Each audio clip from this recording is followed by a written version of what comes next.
Hi అండి, అందరికీ నమస్కారం అండి ఫ్రెండ్స్. ఇప్పుడు అందిన వార్త, ఇక 60 ఏళ్ళు లోపు వారికి ప్రభుత్వం అదిరిపోయే శుభవార్త. ఇక జూన్ 2వ తారీఖు నుంచి అమలు అంటూ అప్డేట్ అయితే రావడం జరిగిందండి. అయితే ఇందుకు సంబంధించిన పూర్తి వివరాలైతే మన వీడియోలో తెలుసుకుందామండి. అంటే 60 ఏళ్ళు లోపు వారికి రాష్ట్ర ప్రభుత్వం ఏం చెప్తుంది, ఆ శుభవార్త ఏంటనేది క్లారిటీగా తెలుసుకుందామండి. వీడియో మాత్రం పూర్తి వరకు చూడండి ఫ్రెండ్స్, అప్పుడే మనకి పూర్తి సమాచారం అయితే తెలుస్తుంది.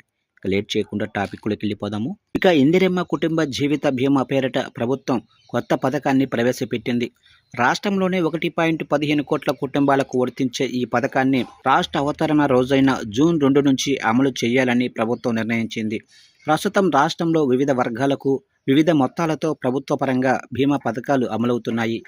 వీటన్నింటినీ ఏకీకృతం చేస్తూ అన్ని కుటుంబాలకు వర్తించేలా, ఆదాయం, సామాజిక అంతరాయాలు లేకుండా పేద, మధ్యతరగతి, ధనిక కుటుంబాలన్నింటికీ దీనిని అమలు చేయనుంది. కుటుంబ పెద్ద లేదా సంపాదించే వ్యక్తి ప్రమాదవశాత్తు మరణిస్తే దీని కింద 5 లక్షల సాయం అయితే అందిస్తారు. జీవిత బీమా పథకం కింద 1.15 కోట్ల కుటుంబాలకు భద్రత కల్పించటం చారిత్రాత్మక నిర్ణయమని మంత్రి సీతక్క అన్నారు.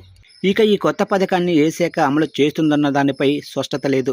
ప్రస్తుతం పట్టాదారు పాసు పుస్తకం ఉన్న రైతులు ప్రమాదంలోనే కాక సహజంగా మరణించిన 5 లక్షల సాయం అందించే రైతు బీమా పథకం కింద రాష్ట్రంలోనే 50 లక్షల రైతుల కుటుంబాలకు బీమా పథకం అమలవుతుంది.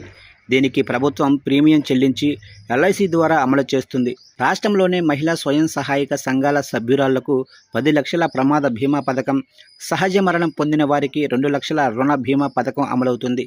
మరోవైపు కార్మిక శాఖ ద్వారా ఆటో డ్రైవర్లు, ఇతర వర్గాల వారికి 5 లక్షల ప్రమాద బీమా పథకం అయితే ఉంది.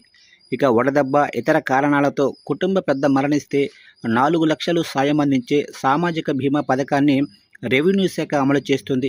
ఇవిగాక మరికొన్ని వర్గాలకు సైతం ప్రమాద బీమా పథకాలున్నాయి. అన్నింటినీ ఒకే గూటికి తెచ్చి కుటుంబ బీమా పథకం అమలు చేయనున్నారు. ప్రస్తుతం ప్రమాద బీమా పథకాన్ని ఎల్ఐసి 60 ఏళ్ళు లోపు వారికి అమలు చేస్తుంది. ఈ నేపథ్యంలో కొత్త పథకం విధి విధానాలు, నిధుల కేటాయింపు నిర్వహించే శాఖపై త్వరలోనే ప్రభుత్వం ఉత్తర్వులు జారీ చేసే అవకాశమైతే ఉంది.